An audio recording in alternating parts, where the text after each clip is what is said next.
on a cold, wintry day in United Kingdom. We've just had a cold snap. I think the next few days are going to be very cold and windy. So, welcome the winter.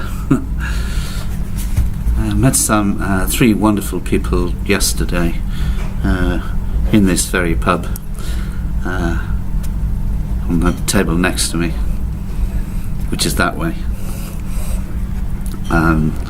And the gentleman with these two ladies, I could see by his efforts and actions that he was the victim of a stroke. I found out later that was 4 years ago. Anyway, it really touched me because it was very close to home, as I had a head injury in 1990, which is similar to a stroke. And it took me many, many years to become the person I am today. And it was a very long journey, and I was moved almost to tears just watching and listening, because I'd travelled that journey before him. I knew he had a long way to go, but I could see the two ladies with him loved him very much.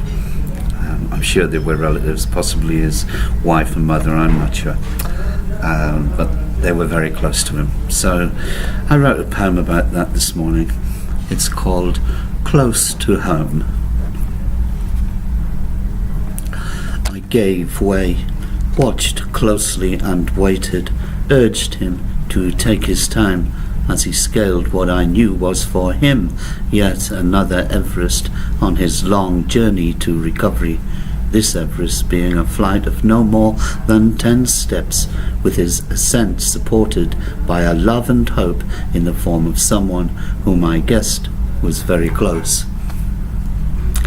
A short while later, I was compelled to listen by his struggle at conversation, which was littered with questionable, lazy yeses mixed with desperate scribbles in his well-used notepad, coupled with the odd frantic gesticulated gesture from his arm that moved.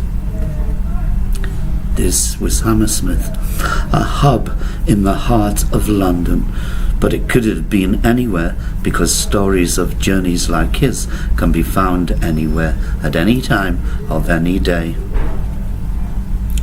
I listened intently as he clawed his way through frustration, trying so hard to make his company aware of his departure airport, I think, for his pending trip to Belgium.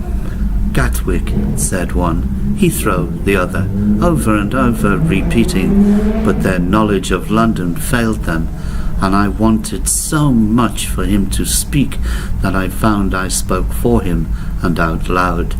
London City, I said, and they all three turned to face me, and with spontaneous, nervous laughter their faces thanked me for helping them over the precipice, so justifying my intrusion, which for me meant everything, and said it all.